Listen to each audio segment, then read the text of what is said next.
그 사사 이야기의 마지막 시간입니다.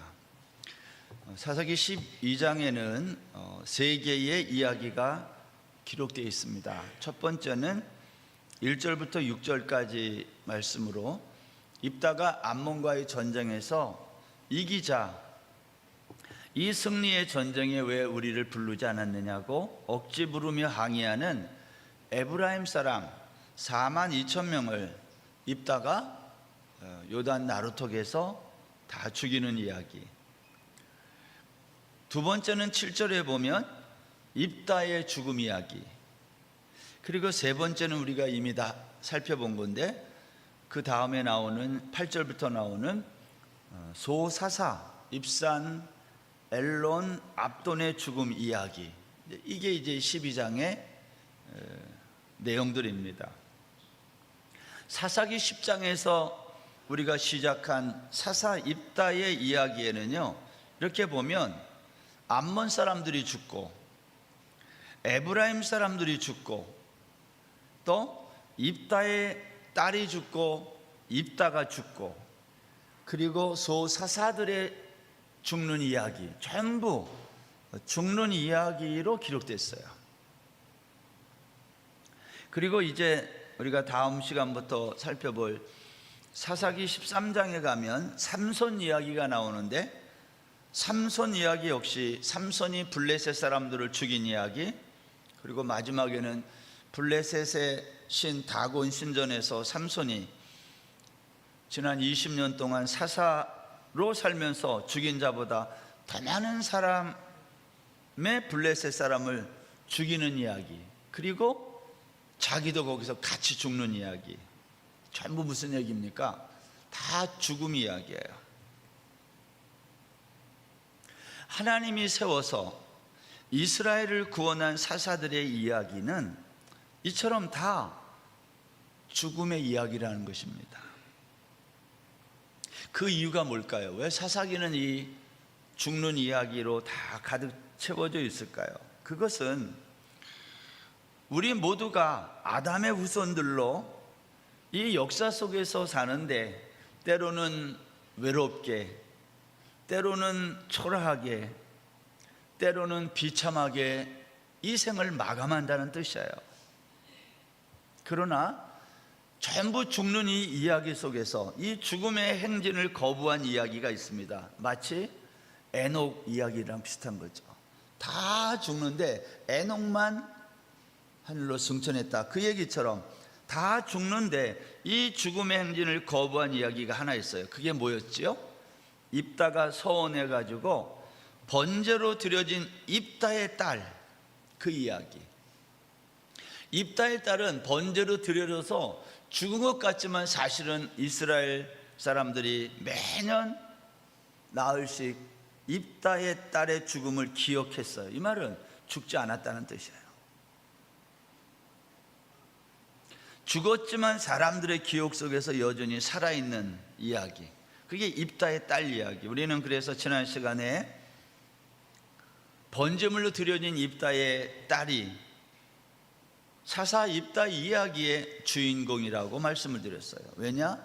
입다의 딸은 예수 그리스도의 십자가에서의 죽으심과 부활을 그대로 예표하고 있는 이야기이기 때문에 그래요. 사사기에서 이 이야기가 중요해요. 다 죽는데 입다의 딸만 그 죽음을 거부한 사람, 실제로는 죽었어요. 근데 사람들이 잊지 않고 늘 기억해요. 나머지 사람은 기억이 없어요. 어디 묻혔는지도 몰라요. 그들이 사사임에도 불구하고. 근데 입다의 딸은 매년 이스라엘의 딸들이 길르앗 사람 입다의 딸을 위하여 나흘씩 애국하는 일이 있었다. 이게 뭐냐? 예수 그리스도의 십자가의 죽으심과 부활을 모형하고 있는 이야기다.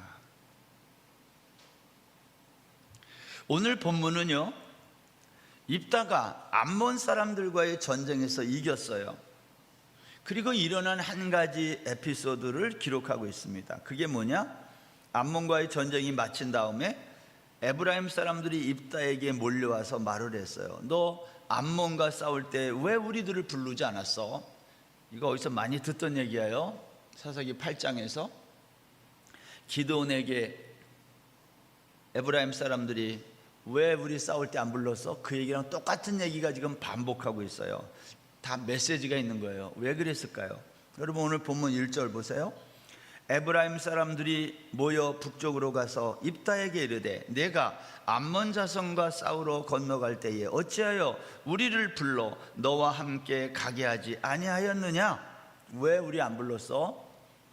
우리가 반드시 너와 너희의 집을 불사르겠다. 오늘 그렇게 말해요. 얼마나 무서운 말이에요.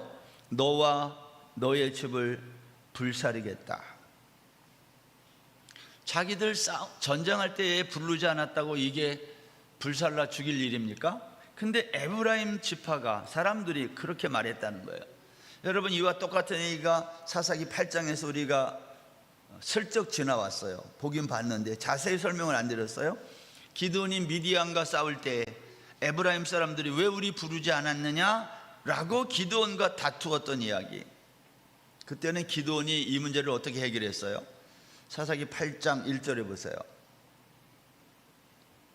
에브라임 사람들이 기드온에게 이르되 내가 미디안과 싸우러 갈 때에 우리를 부르지 아니하였으니 우리를 이같이 대접하면 어찌 됨이냐 하고 그와 크게 다투는지라.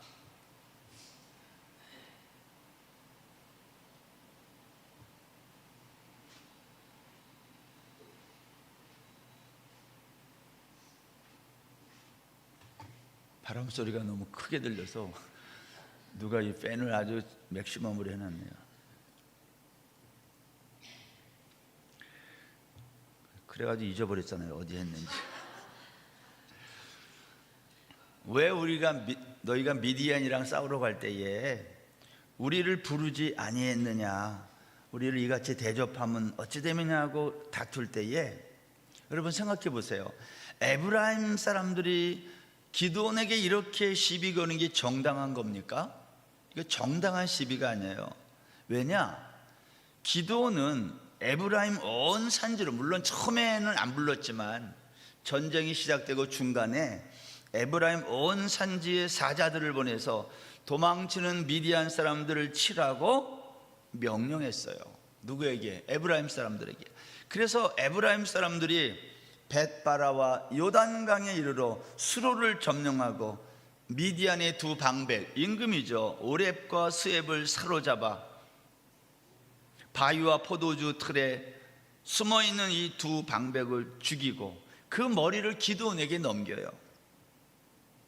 여러분 전쟁에 참여하지 않은 게 아닙니다. 참여했어요. 그런데도 이렇게 억지를 부렸다. 여러분 에브라임 사람들이 오늘 본문에 보면 미디안과의 전쟁에 참가 또 왜 안 시켰냐고 또 그렇게 시비를 걸어오는 겁니다.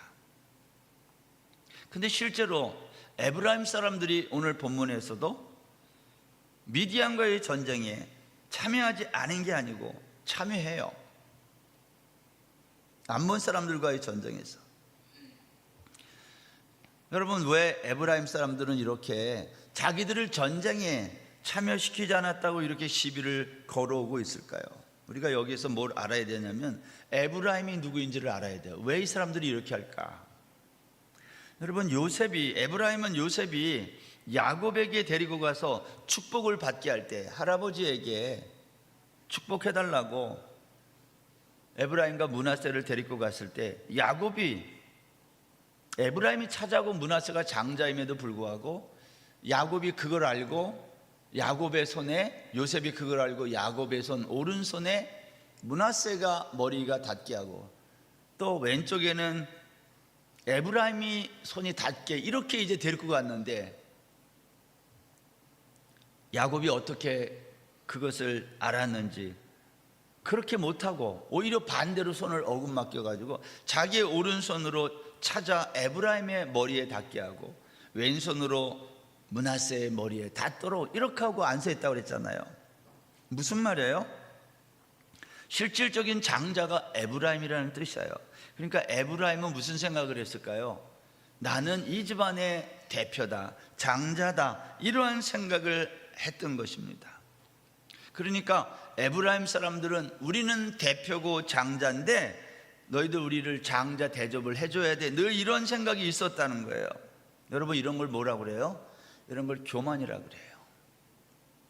근데 왜 우리를 대접하지 않느냐는 거예요.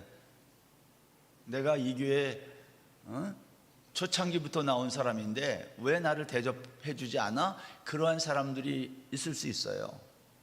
제일 많이 헌신했는데 왜 나를 안 알아주지? 이런 거.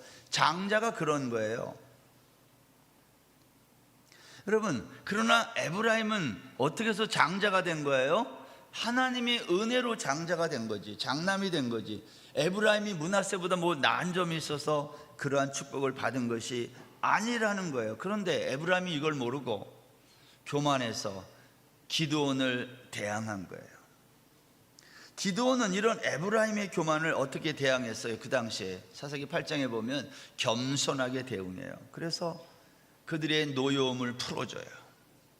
그런데 여러분, 똑같은 일이 오늘 본문에 일어나는데 사사 입다는 똑같은 일이 반복되자 기드온은 겸손하게 말로 이 문제를 해결했지만 입다 사사는요, 길르앗 사람들을 다 불러 모아서 너희들 요단 강 나루턱을 길목을 지키고 있다가 저놈들 건너가려고 하면 다 죽여라.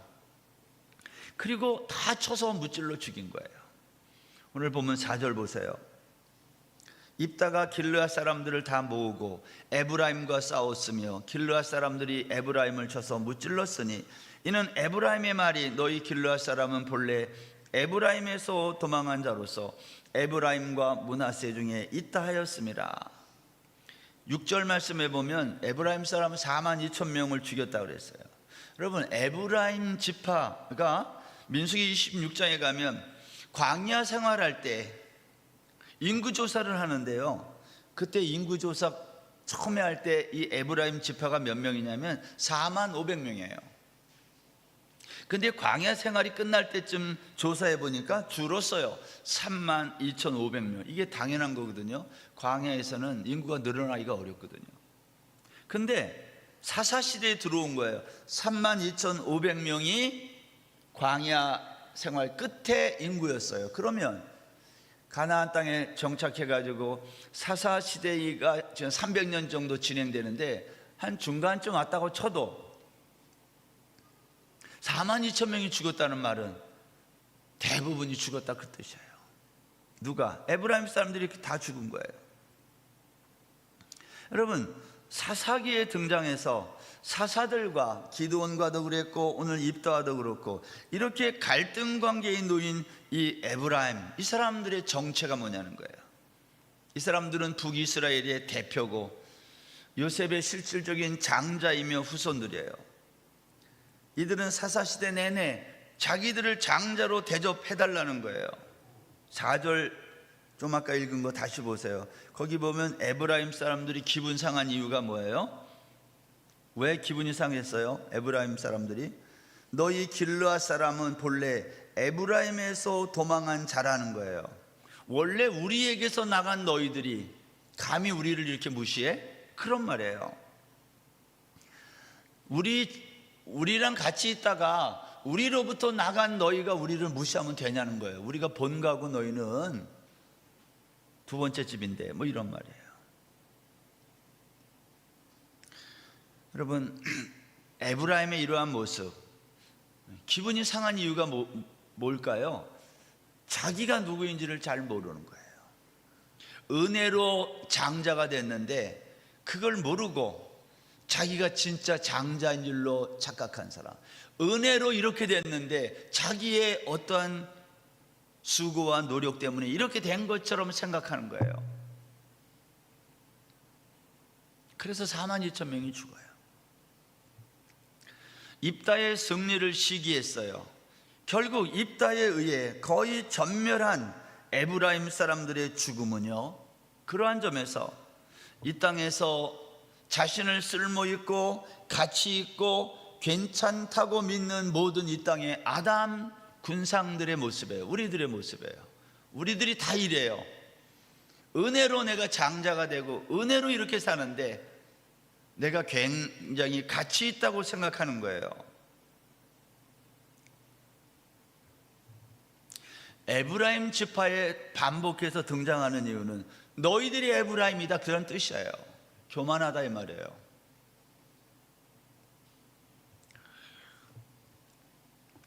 하나님은 미디안 사람 18만 5천 명을 상대할 때 기드온의 사람들을 처음에 3만 2천 명이 왔죠. 그러다가 2만 명 돌아가고 또 물로 데리고 가서 물 먹게 하고 제일 마지막에 몇 명 남겨요? 300명만 남아요. 18만 5천 명을 300명이 어떻게 상대할 수 있습니까? 이 숫자가 의미하는 것은 너희는 미디안을 상대할 만한 가치가 없다는 거예요. 그러니까 300명이나 3만 2천 명이나 똑같은 거지. 너희들은 누군가를 상대하여 전쟁을 할 만한 가치 없는 죽은 흙에 지나지 않는다 그 뜻이에요. 300명이. 그런데 에브라임 사람들은 자신들의 가치를 왜 인정해 주지 않느냐고 기분이 상해가지고 기드온에게 입다에게 이렇게 왜 우리 전쟁이 안 불러줬어? 기분 나빠? 그리고 억지 주장을 했다는 거예요. 에브라임은 자신이 누구인지를 잘 몰랐던 것입니다. 여러분, 하나님이 어떤 분이실까요?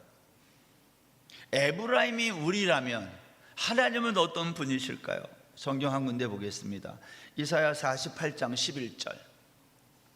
나는 나를 위하여 일을 이룰 것이라. 어찌 내 이름을 욕되게 하리요 내 영광을 다른 자에게 주지 아니하리라. 야곱아, 내가 부른 이스라엘아, 내게 들으라. 나는 그니 나는 처음이요 또 나는 마지막이라.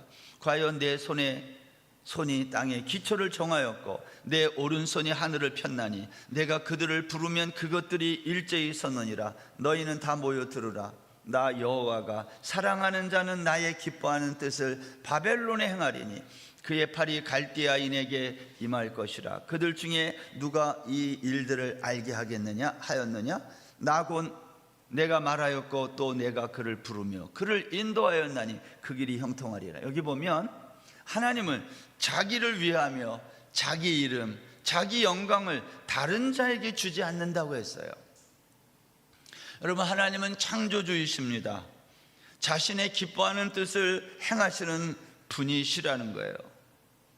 근데 그런 하나님 앞에서 우리는 에브라임 사람처럼 내가 최고인 줄로 알고 산다는 거예요.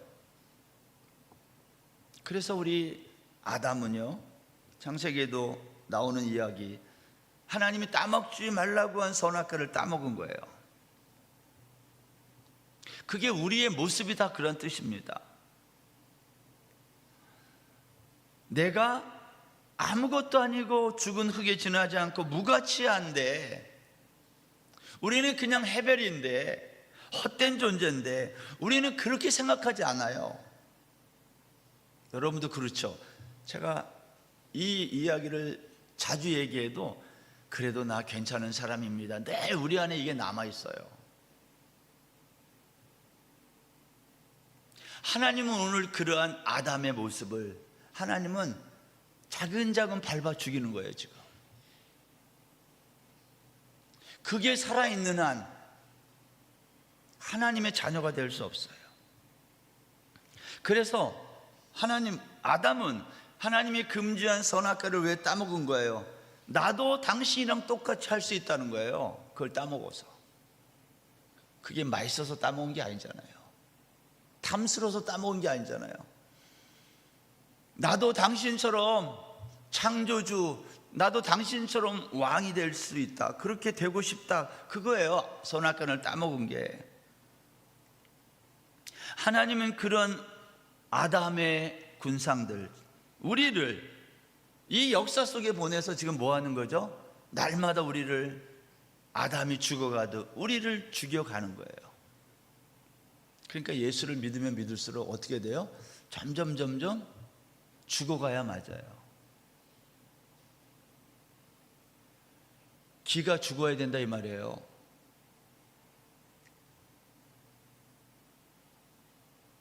하나님은 우리를 역사 속에서 죽여 가시는 거예요. 그게 예수 믿는 거예요. 죽어야 십자가에 매달리는 거잖아요.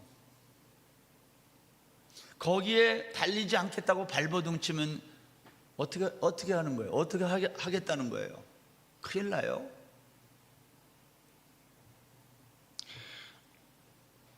기드온이 죽은 다음에 이스라엘 자손들은요, 하나님을 버리고 돌아서서 뭘 섬겼다고 그래요? 바알들을 따라가서 음행하고 바알 브릿을 섬겼어요. 바알 브릿인 언약의 바알이란 뜻이에요. 바알 브릿을 섬기기 시작했어요. 자신들을 구원해 주신 하나님을 기억하지 않고 우상 숭배에 빠진 거예요. 그 결과가 사사기 9장에서 스스로 왕이 된 아비멜렉 이야기예요. 여인이 던진 맷돌 윗짝에 맞아 죽은 아비멜렉. 하나님은 역사 속에서 이처럼 하나님의 은혜를 모르고 하나님의 자리를 넘보고 있는 모든 아담을 차례로 죽여요. 그걸 심판이라고 그래요. 다니엘서 2장 31절 이하에 가보면 느부갓네살 왕이, 바벨론의 느부갓네살 왕이 꿈에 환상을 보는데 큰 신상이 순식간에 박살나고 부서지는 환상을 봐요. 그 큰 신상은 광채가 나고 매우 찬란하고 모양은 심히 두려웠다 그랬어요. 머리는 순금이고 가슴과 두 팔은 은이고 배와 넓적다리는 노시고 종아리는 철이고 그리고 발은 일부는 철과 진흙이 섞인 그러한 신상이었어요. 그걸 본 거예요, 꿈에. 그런데 갑자기 손대지 아니한 돌이 와서 신상의 발끝을 치는 거예요. 발을 치는 거예요. 그러자 그 큰 신상이, 성경에 뭐라고 되어 있어요? 여름 타작 마당에 겨같이 바람에 불려가 간 곳이 없고, 큰 신상을 친 돌은 태산을 이루어 온 세계에 가득하게 되는 꿈을 꿔요. 여러분, 이 꿈이 무슨 꿈이에요? 세계사에 대한 꿈이에요. 앞으로 세계의 역사가 어떻게 될 것인지. 다니엘이 이 환상을 해석하는데 이 환상은 미래에 일어날 일입니다 라고 말을 하면서 설명을 했어요. 머리가 순금으로 만들어진 이 머리는 바벨론이었고, 가슴과 두 팔은 은인데 이건 페르시아, 배와 넓적다리는 헬라, 그리스, 종아리와 발은 로마와 또 이어지는 로마 이후의 세계 제국의 멸망을 보여주는 환상이었어요. 여러분, 그 느부갓네살이 보니 큰 신상에서 철과 흙으로 된 이 발은요, 앞으로 로마 제국 이후에 이 땅에서 일어날 작은 로마 제국들의 이야기예요. 성경에 그 얘기까지는 없어요. 로마가 끝이니까 성경 역사 이야기. 그러면 로마 제국 이후에 작은 로마 제국은 역사에 어떻게 나타났어요? 재미없지만 역사 얘기 제가 잠깐 간추려서 얘기할게요. 이거는 책에 보면 다 나오는 얘기인데 요약하면 이렇게 할 수 있어요. 로마 제국이 5세기에 들어서서 어떻게 나눠져요? 로마가 서로마, 동로마로 나눠. 너무 땅이 넓어서 사실은 지역을 서로 반반 나누기 위해서 동로마, 서로마 이렇게 나누어지게 됩니다. 그러다가 서로마가 먼저 망해요. 476년경에 망해요. 그리고 동로마는 오랫동안 1000년을 더 가요, 사실상. 근데 실제로는 거의 망한 거죠. 자, 서로마, 동로마로 나누어진 이 제국이 게르만족에 의해서, 오늘날 독일 민족에 의해서 망하게 되고, 그리고 그 뒤에 우리가 아는 대로 이슬람 세력이 등장하고 라틴 세력이 등장해요. 이 라틴 세력은 카톨릭 세력을 말해요. 로만 카톨릭. 그래서 우리가 알고 있는 대항해 시대라고, 유럽 제국들이 아프리카와 인도와 대서양을 건너서 이 아메리카 대륙을 이제 개척하고 정복하던 그러한 시대, 대항해 시대에 있는 가톨릭이 그 주 세력이었어요. 스페인과 포르투갈이 이걸 주도했어요. 스페인은 서쪽으로 가서 라틴 아메리카 지역, 남미 지역을 정복해요. 우리가 알고 있는 마야 문명, 아즈텍, 잉카 문명, 이때 다 점령이 되는 거예요. 그래서 오늘날 남미 국가에 가톨릭 신자가 많은 거예요. 포르투갈은 동쪽으로 가가지고 인도와 일본 쪽으로 식민지를 만들어요. 포르투갈 신부들이 그래서 일본으로 가고, 그 당시 일본에서 우리나라를 정복할 때 임진왜란이 그때 일어나는데, 그때 우리나라 많은 사람들이 일본에 끌려갔다가 거기에서 개종을 해요. 그래서 가톨릭 신자가 최초로 생기는 거예요. 어떻게 보면 그 사람들이 넓은 의미의 기독교인이 되는 겁니다. 여러분, 이렇게 가톨릭 신부들이 스페인과 포르투갈 식민지 정책의 전면에 나타나게 돼요. 그 이후에 17세기에 이르러서 영국, 프랑스, 네덜란드, 이 나라들이 스페인과 포르투갈의 뒤를 이어서 이미 정복된 남미에는 갈 수 없으니까 어디로 가요? 북미로 가고, 이 식민지 정복 전쟁의 각축장이 세계사에 일어나는 거예요. 이때 우리가 아는 종교개혁도 일어나요. 루터, 칼빈, 쯔빙길리 같은 사람, 종교개혁이 일어나고, 그래서 로만 가톨릭의 세력이 조금 꺾이는 겁니다. 그리고 이후에 영국을 중심으로 산업혁명이 일어나면서 유럽의 각국은 산업혁명이 일어나니까 물건을 만들 원자재가 필요하니까 식민지가 필요했고요, 또 그것을 팔아먹어야 되니까 또 나라가 필요했어요. 이렇게 유럽의 각국들이 전쟁을 벌이게 되는데, 이게 1차 세계대전이 일어나는 거예요. 1차 세계대전 이후에 그 후유증으로 발발한 전쟁이, 그거 역시 2차 세계대전이에요. 이런 와중에 민주주의와 자본주의가 나오고, 이 민주주의와 자본주의라고 하는 두 이데올로기의 부작용 때문에 사회주의, 공산주의가 나오고, 그래서 오늘에 이르게 된 거예요. 18세기 이전의 세상은 종교 때문에 싸웠다면 19세기 이후에는 이념과 사상 때문에 싸우는 시대가 된 거예요. 지금 우리가 그래요. 제가 오늘 이 이야기를 하는 이유는 세계의 제국의 역사가 어떻게 흘러오고 있느냐는 거예요. 보세요. 로마를 시작해서 작은 로마들의 이야기가 성경에는 없지만 그 작은 로마 제국들의 이야기가 쭉 나오는 거예요.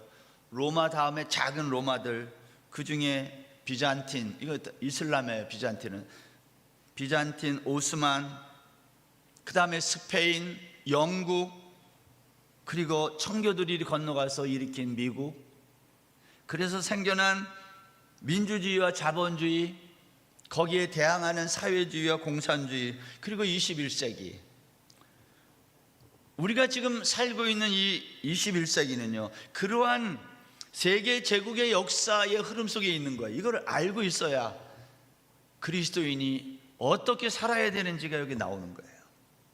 여러분 생각해 보세요. 오늘날 저와 여러분은 끊임없이 이념과 이데올로기의 싸움 속에 늘 힘들어해요. 우리나라는 이걸 뭐라고 말해요?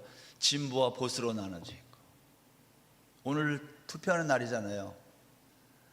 우리는 이 둘 중에 어느 하나가 진짜라고 생각하고 어느 한쪽은 아주 그냥 뿔 달린 나쁜 놈인 것처럼 이렇게 자꾸 생각하는 거예요. 이게 힘의 싸움이에요. 근데 성경은 그렇게 말하지 않는 거예요. 이 모두가 다 뭐라는 거예요? 그게 작은 로마 제국들이라는 거예요. 힘 있는 사람들이. 성경은 로마 제국 이후에 작은 로마들의 이 힘자랑을 어떻게 말하고 있을까요? 느부갓네살이 본 환상은 큰 신상의 발, 철과 흙으로 만들어진 그 부분을 손대지 아니한 돌이 날아와서 부수는데 겨가 바람에 불려 사라지는 것처럼 어떻게 된다고요? 사라진다는 거예요. 뭐가 사라진다는 얘기예요? 세계에서 힘을 가진 제국은 다 사라져요. 그것이 어떠한 제국이든지 간에. 근데 우리는 그렇게 생각하지 않고, 하나님, 내가 믿고 있는 이 제국은 잘 보존되게 해 주십시오. 왜? 내가 그래야 먹고 사니까. 우리가 그렇게 기도하는 거예요. 하나님, 예를 들면 내가 살고 있는 이 체제가 무너지지 않게 해 주십시오. 근데 반대 진영에 있는 사람들은 우리의 이 체제가 무너지지 않게 해 주십시오, 그렇게 기도하지 않겠어요? 그렇지 아니라면 하나님은 누구의 기도를 들어야 돼요? 중국은 사회주의 국가인데 자본주의보다는, 거기에 크리스찬이 몇 명이나 될까요? 엄청 많아요. 우리가 잘 몰라서 그렇지.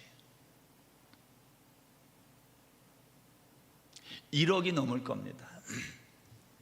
그 많은 크리스찬들이 하나님께 뭐라고 기도해야 되겠어요? 그 크리스찬들과 우리랑 뭐가 달라요? 세상이 힘의 세력을 가지고 이념을 나누고 사상을 나눠서 우리가 서로 다른 진영에 살지만, 그것은 작은 로마들의 싸움이에요. 작은 로마 제국의 싸움. 다니엘서 2장 43절 한번 보세요. 45절까지 제가 읽겠습니다. 왕께서 새와 진흙이 섞인 것을 보셨은즉 그들이 다른 민족과 서로 섞일 것이나 그들이 피차에 합하지 아니함이 새와 진흙이 합하지 않음과 같으리이다. 이 여러 왕들의 시대에 하늘의 하나님이 한 나라를 세우시리니 이것은 영원히 망하지도 아니할 것이요 그 국권이 다른 백성에게로 돌아가지도 아니할 것이요 도리어 이 모든 나라를 쳐서 멸망시키고 영원히 설 것이라. 손대지 아니한 돌이 산에서 나와서 새와 놋과 진흙과 은과 금을 부서뜨린 것을 왕께서 보신 것은 크신 하나님이 장래의 일을 왕께 알게 하신 것이라. 이 꿈은 참되고 이 해석은 확실하니이다. 이 여러 왕들의 시대란 세계 제국의 시대를 말해요.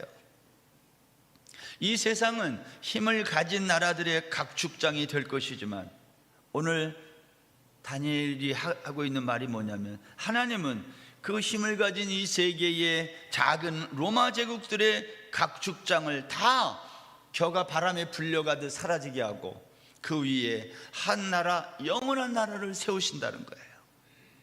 그 나라는 영원히 망하지 않는 나라라는 거예요. 하나님은 인간의 힘의 역사, 제국의 역사를 때려 부수겠다는 거예요. 그게 어떠한 이념과 이데올로기를 가졌든지. 왜? 그것은 전부 힘을 추구하니까. 결국은 그들은 하나님을 대항할 거예요.